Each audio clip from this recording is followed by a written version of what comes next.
ప్రభుత్వ పాఠశాలలో ఉంటూ తల్లి కానీ తండ్రి కానీ లేక ఇద్దరు కానీ లేదా నిరుపేద విద్యార్థులకు ఒక బాసటగా నిలిచి వాళ్ళకు అవసరమైన స్కూల్ సప్లైస్ అంటే నోట్ పుస్తకాలు, పెన్నులు, ప్యాడ్లు ఇలాంటివి, అలాగే ఇంట్లో వేసుకోవడానికి కావాల్సిన బట్టలు డైలీ వేర్ సమకూర్చి, అన్నింటికన్నా ముఖ్యమైన వాళ్ళకి ఈ basic communication skills, computer education provide చేస్తూ 10వ తరగతి పూర్తయ్యేలోపు ఈ మిగతా పిల్లలతో సమానంగా పోటీ పడడానికి కావాల్సిన ఒక ఆత్మస్థైర్యాన్ని వాళ్ళు నింపాలన్నదే ఈ ప్రాజెక్ట్ వారిది ముఖ్య ఉద్దేశం.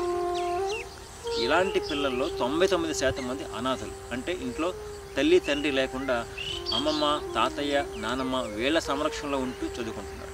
వీళ్ళు బడికి ఎందుకు వెళుతున్నారో వీళ్ళకి తెలియదు. చదువు మీద ఒక అవగాహన కానీ ఒక లక్ష్యం కానీ ఏమి ఉండవు. పిల్లవాడు బడికి వెళుతూ ఉంటాడు, అమ్మమ్మ తాతయ్య కూలి పనికి వెళ్తారు. ఆ రోజు ఎలా గడుస్తుంది అనే ఒక బెంగ తప్ప ప్రతిరోజు బడికి వెళ్ళాలి, శ్రద్ధగా చదువుకోవాలి, ఆరోగ్యాన్ని కాపాడుకోవాలి అనే ధ్యాసే వాళ్ళకు.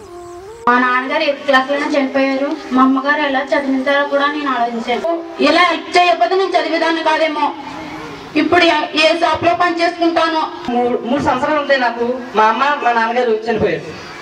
అప్పటి నుంచి మా తాతయ్య గారు మమ్మల్ని నన్ను కష్టపడి పెంచారు. మా తాతయ్య గారు, మా అమ్మమ్మ గారు. వారధి అంటే నా జీవితంలో నేను అగమ్యంలో స్థితిలో ఉన్నప్పుడు వారధి అంటే అది వంతెన.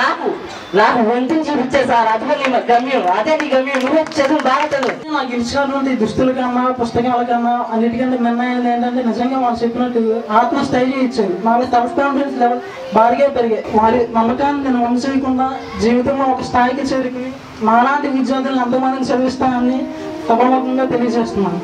వీళ్ళు ఇచ్చినటువంటి ముఖ్యమైన డబ్బు కాకుండా చేసింది ఏంటంటే పిల్లల్లో ఆత్మవిశ్వాసం కలిగింది. ఇప్పుడు మా పిల్లల గురించి నాకు ఏ దిగులు లేదండి. ఎందుకంటే వాళ్ళ చదువు రీత్యా నాకు వాళ్ళ సహాయం చేస్తాము అని వచ్చి మాకు సహాయం చేస్తున్నారండి.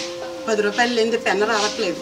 అలాంటి టైంలో వాళ్ళు నాకు ఆర్థికంగా సహాయం చేసి మంచి భవిష్యత్తుని నా పిల్లలకి ఇస్తామని వాళ్ళు నమ్మకంతో చెప్పారండి. ఈ సంస్థని ఇలాంటి ఎంతోమంది నిర్పేద పిల్లల్ని ఆదుకోవాలని నేను మనస్ఫూర్తిగా కోరుకుంటున్నాను.